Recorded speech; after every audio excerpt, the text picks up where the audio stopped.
जय हिंद दोस्तों, स्वागत है आपका हमारे YouTube चैनल में। आज की वीडियो में हम लेकर आए हैं आपके लिए यहाँ पर बहुत ही महत्वपूर्ण क्वेश्चन आंसर अयोध्या सिंह उपाध्याय हरिवंश जी से संबंधित। तो वीडियो को पूरा अवश्य देखना है। अयोध्या सिंह उपाध्याय हरिवंश जी से संबंधित फर्स्ट क्वेश्चन क्या पूछा गया है यहाँ पर, तो देखिए यहाँ पर पूछा गया है। उससे पहले सभी लोग वीडियो को लाइक कर लें और चैनल को सब्सक्राइब कर लें और सेल्फ स्टडी क्लासेस ऐप भी डाउनलोड कर लें। यहाँ पर आपके लिए हिंदी साहित्य का संपूर्ण कोर्स, हिंदी साहित्य की टेस्ट सीरीज उपलब्ध है आपके लिए, और यहाँ पर 2020 टेस्ट सीरीज करवाई जाती है हिंदी साहित्य की फ्री।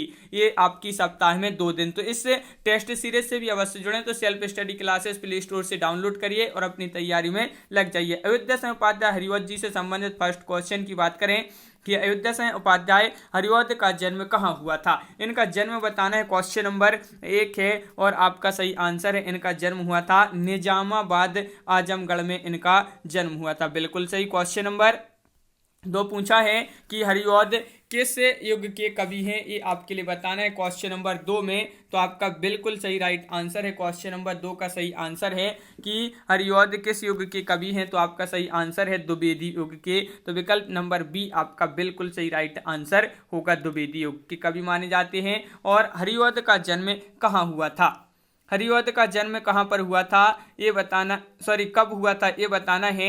तो इनका जन्म हुआ था कब, तो बिल्कुल सही राइट आंसर बताया है कि विकल्प नंबर आपका बी राइट आंसर है। 1865 ईस्वी में इनका जन्म हुआ था। तो इनका जन्म कहाँ पर हुआ था, निजामाबाद आजमगढ़ में। क्वेश्चन नंबर आपका यहाँ पर 4 पूछा, अयोध्या सिंह उपाध्याय हरिवंश को किस नाम से जाना जाता है। तो उपन्यास सम्राट, प्रबंध शिरोमणि, या फिर कवि सम्राट, या काव्य शिरोमणि। तो इनको जाना जाता है कवि सम्राट के नाम से। क्वेश्चन नंबर 5 है, किस विद्वान ने हरिवंश को आधुनिक काल का सूरदास कहा है। तो आपका सही आंसर है। क्वेश्चन नंबर यहाँ पर पूछा है 5 और 5 का सही आंसर जो होगा वह है विकल्प नंबर 1 यानी कि डॉक्टर गणपति चंद्र गुप्त आपका सही आंसर होगा। खड़ी बोली का प्रथम महाकाव्य माना जाता है प्रिय प्रवास, पद्य प्रसून, पारिजात या प्रेम श्रवण।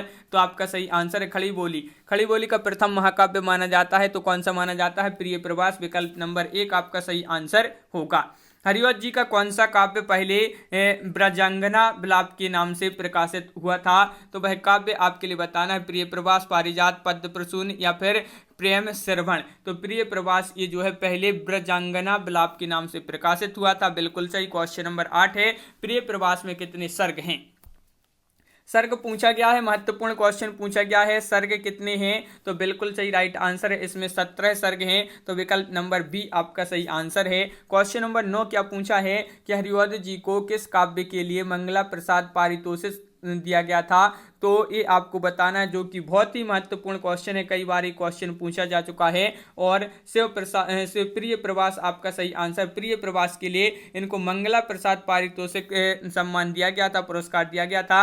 प्रिय प्रवास में मुख्यतः रस है, संयोग श्रृंगार है, वियोग श्रृंगार है, वीर रस है, शांत रस है। तो क्वेश्चन नंबर 10 का सही आंसर है। इसमें रस की बात करें तो इसमें वियोग श्रृंगार रस माना जाता है। तो विकल्प नंबर सी राइट आंसर है। प्रिय प्रवास की किस सर्ग में राधा के विरह का वर्णन मिलता है। प्रथम सर्ग, द्वितीय सर्ग, तृतीय सर्ग या फिर चतुर्थ सर्ग में राधा के विरह का वर्णन मिलता है। तो चतुर्थ सर्ग में मिलता है। प्रिय प्रवास के चतुर्थ सर्ग में राधा के विरह का वर्णन मिलता है। बिल्कुल सही। हरिवंश जी का कौन सा काव्य अपनी काव्यगत विशेषताओं के कारण हिंदी महाकाव्यों में माइल स्टोन माना जाता है। हरिवंश जी का कौन सा काव्य अपनी काव्यगत विशेषताओं के कारण हिंदी महाकाव्यों में माइल स्टोन माना जाता है। तो प्रिय प्रवास। तो विकल्प नंबर डी आपका सही आंसर होगा। हरिवंश जी के इस काव्य में राम और सीता के निर्वासन की कथा कही गई है। कौन से काव्य में कही गई है, तो बिल्कुल सही राइट आंसर है आपका यहाँ पर। बिल्कुल सही, बहुत बढ़िया। विकल्प नंबर बी राइट आंसर है। वैदेही वनवास आपका सही आंसर होगा। वैदेही वनवास में कितने सर्ग हैं। क्वेश्चन नंबर 14 है और 14 का सही आंसर आपका होगा 16 सर्ग हैं, 17 सर्ग हैं, या फिर अगला विकल्प आपका यहाँ पर दिया गया है कि 18 सर्ग हैं या फिर 19 सर्ग हैं। तो यहाँ पर आपके 18 सर्ग हैं। वैदेही वनवास में कितने सर्ग हैं, 18 सर्ग आपका सही आंसर होगा। हरिवंश जी की सर्वप्रथम लिखी गई पुस्तक कौन सी है, ये क्वेश्चन बहुत ही महत्वपूर्ण क्वेश्चन पूछा गया है। और क्वेश्चन नंबर 15 का सही आंसर है विकल्प नंबर बी यानी कि वेनिस का वाका आपका राइट आंसर है। बिल्कुल सही। क्वेश्चन नंबर आपका 16 है, हिंदी साहित्य सम्मेलन द्वारा हरिवंश जी को कौन सी उपाधि दी गई थी। महत्वपूर्ण क्वेश्चन है और आपका सही आंसर है, क्या है राइट आंसर, तो साहित्य वाचस्पति आपका सही आंसर होगा। विकल्प नंबर आपका यहाँ पर जो एक है वह आपका सही आंसर है। हरिवंश जी का रीति ग्रंथ कौन सा है, इनका रीति ग्रंथ बताना है क्वेश्चन नंबर 17 में, तो बिल्कुल सही राइट आंसर है। हरिवंश जी का रीति ग्रंथ माना जाता है रस कलश, तो विकल्प नंबर बी आपका सही आंसर होगा। इनमें से कौन सी रचना हरिवंश जी की है, बताइए। उद्धव शतक या कुब्जा शतक, कृष्ण शतक, लोकोक्ति शतक, तो कृष्ण शतक जो रचना मानी जाती है यह हरिवंश जी की मानी जाती है, बिल्कुल सही। कबीर कुंडल काव्य किसका है, कबीर कुंडल काव्य माना जाता है, किसका माना जाता है, क्वेश्चन नंबर 19 है और आपका बिल्कुल सही राइट आंसर है 19वां क्वेश्चन का विकल्प नंबर डी हरिवंश आपका सही आंसर होगा। क्वेश्चन नंबर 20 की बात करें यहाँ पर कि प्रिय प्रवास काव्य में नायक नायिका है, तो प्रिय प्रवास काव्य में नायक नायिका कौन है, महत्वपूर्ण क्वेश्चन पूछा गया है और आपका राइट आंसर होगा क्वेश्चन नंबर 20 का राधा कृष्ण, आपका कृष्ण राधा आपका बिल्कुल सही आंसर है। क्वेश्चन नंबर 21 है, हरिवंश जी का ब्रजभाषा में रचित काव्य कौन सा है, ये बताना है। और इससे पहले सभी लोग एक बार वीडियो को लाइक अवश्य कर लिया करें, बहुत ही कम लोग वीडियो को लाइक करते हैं। हरिवंश जी का ब्रजभाषा में रचित काव्य पूछा है, तो ब्रजभाषा में पूछा है तो रस कलश आपका सही आंसर होगा।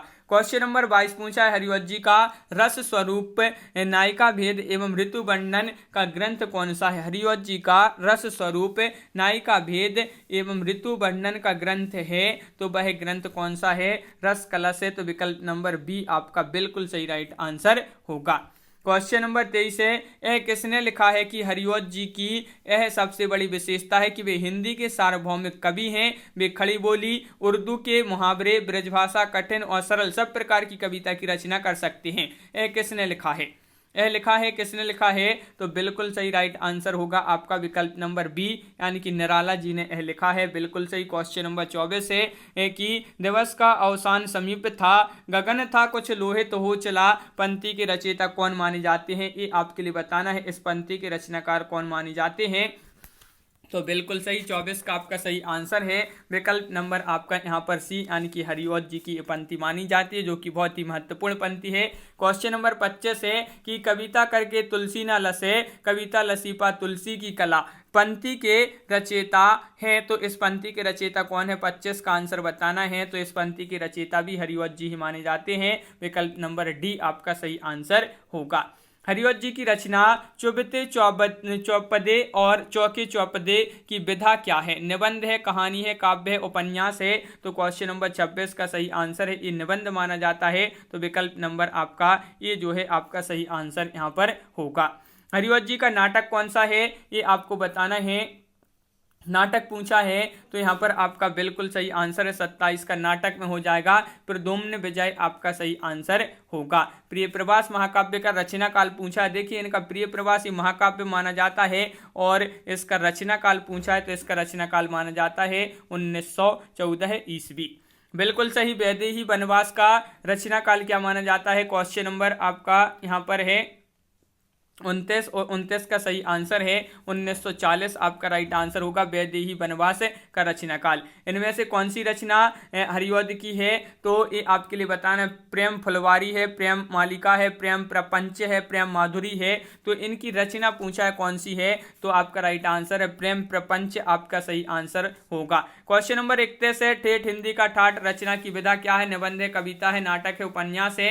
क्वेश्चन नंबर 31 है जो कि बहुत ही महत्वपूर्ण क्वेश्चन है और ठेठ हिंदी का ठाठ ये माना जाता है उपन्यास। ठेठ हिंदी का ठाठ उपन्यास का रचना काल यहाँ पर बताना है, इसका रचना काल क्या माना जाता है, तो क्वेश्चन नंबर 32 का सही आंसर है, इसका रचना काल माना जाता है 1899 ईस्वी, बिल्कुल सही। अधिखिला उपन्यास का रचना काल क्या माना जाता है, अधिखिला उपन्यास है, ये याद रखिए महत्वपूर्ण उपन्यास है और इसका जो रचना काल माना जाता है इन दो विकल्प में से ही आपके लिए बताना है। क्वेश्चन नंबर 33 है, अधिकला उपन्यास का रचना काल 1907 ईस्वी माना जाता है। बिल्कुल सही। अगला क्वेश्चन क्या पूछा है, क्वेश्चन नंबर है अपना यहाँ पर 34, दिवस का अवसान समीप था, गगन था कुछ लोहित हो चला, पंक्ति हरिवध के किस काव्य से ली गई है? प्रिय प्रवास से, पारिजात से, या पद्म प्रसून से, या प्रेम श्रवण से? तो ये प्रिय प्रवास से ली गई है। तो विकल्प नंबर 1 आपका यहाँ पर सही आंसर होगा। यहाँ पर पूछा है कि कबीर वचनावली किसकी रचना मानी जाती है? शमशेर बहादुर सिंह, रघुवीर सहाय, मुक्तिबोध, हरिवध। तो क्वेश्चन नंबर 35 का आपका जो सही आंसर है वह आपका राइट आंसर कबीर वचनावली पूछा है तो ये हरिवध जी की रचना मानी जाती है। बिल्कुल सही, जो कि बहुत ही महत्वपूर्ण क्वेश्चन है। और यहाँ पर पूछा है इनमें से कौन सी आलोचना हरिवध की है? साहित्य सीकर, साहित्य संदर्भ, साहित्य देवता, साहित्य कोश। आलोचना है हरिवध जी की कौन सी है? तो साहित्य संदर्भ, विकल्प नंबर सी आपका सही आंसर होगा। हरिवध की इन रचनाओं का प्रकाशन वर्ष के अनुसार सही अनुक्रम बताना है किस विकल्प में है? वह विकल्प का आप चयन कीजिए। यहाँ पर क्वेश्चन नंबर 37 है और बिल्कुल सही राइट आंसर है 37 का। विकल्प नंबर आपका यहाँ पर एक सही आंसर होगा। प्रिय प्रवास, चुबते चौबदे और वैदेही वनवास आपका सही आंसर होगा। हरिवध सतसई का रचना काल बताना है। क्वेश्चन नंबर 38 में इसका रचना काल क्या है? हरिवध सतसई का क्वेश्चन नंबर 38 है, जो कि बहुत ही महत्वपूर्ण क्वेश्चन पूछा गया है और बिल्कुल सही राइट आंसर है आपका कि 1940 हरिवध सतसई का रचना काल माना जाता है। क्वेश्चन नंबर 39 है कि प्रिय प्रीति वह मेरा प्राण प्यारा कहाँ है? दुख जल निधि डूबी का सहारा कहाँ है? उपरोक्त पद की रचयिता कौन है? क्वेश्चन नंबर 39 का आंसर बताना है। तो प्रिय प्रीति वह मेरा प्राण प्यारा कहाँ है, दुख जल निधि डूबी का सहारा कहाँ है, ये हरिवध जी की जो है उपरोक्त पद हरिवध जी का माना जाता है। बिल्कुल सही। हरिवध का निधन कब हुआ ये बताना, जो कि बहुत ही महत्वपूर्ण क्वेश्चन है और इनका निधन कब हुआ ये पूछा गया है। तो बिल्कुल सही राइट आंसर आपका यहाँ पर होगा कि इनका निधन 1947 ईस्वी में हरिवध जी का निधन हुआ था। बिल्कुल सही। और इनका जन्म अगर पूछा जाए तो जन्म 1865 ईस्वी में इनका जन्म हुआ था। जन्म कहाँ पर हुआ था हरिवध जी का? तो निजामाबाद आजमगढ़ में इनका जो है जन्म हुआ था। तो ये भी आपके लिए याद रखना है, आजमगढ़ में इनका जन्म हुआ था। बिल्कुल सही, बहुत बढ़िया। अयोध्या सिंह उपाध्याय हरिवध इनका पूरा नाम है। तो इस प्रकार अपन ने यहाँ पर देखे हरिवध जी से संबंधित बहुत ही महत्वपूर्ण क्वेश्चन। कैसा लगा वीडियो कमेंट में जरूर बताएं। अगर आप चैनल पर पहली बार आए हैं तो चैनल को सब्सक्राइब कर लें, वीडियो को लाइक कर लें और ज़्यादा से ज़्यादा वीडियो को शेयर करें ताकि अन्य लोग भी यह वीडियो देख सकें। और self study classes app download करिए। आप यहाँ पर जो है आप हिंदी साहित्य की अच्छी बेहतरीन तरीके से यहाँ पर तैयारी कर सकते हैं। यहाँ पर हिंदी साहित्य का संपूर्ण कोर्स है और यहाँ पर आपको हिंदी साहित्य की टेस्ट सीरीज भी उपलब्ध है। तो आप जो सा भी कोर्स यहाँ पर खरीदना चाहते हैं, परचेस करना चाहते हैं, कोर्स परचेस कर सकते हैं। अभी ऑफर भी चल रहा है आपके लिए यहाँ पर। तो self study classes app download करें। 2020 टेस्ट सीरीज भी यहाँ पर फ्री होती है। ये टेस्ट सीरीज सप्ताह में 2 दिन, तो इस टेस्ट सीरीज से भी अवश्य जुड़ें। तो self study classes app download करें और अपनी तैयारी में लग जाएं। और ये सरसा पब्लिकेशन की बुक है कविमाला वस्तुनिष्ठ प्रश्न की। तो इस प्रकार आज की वीडियो में बस इतना ही। सभी के लिए बहुत बहुत धन्यवाद। जय हिंद।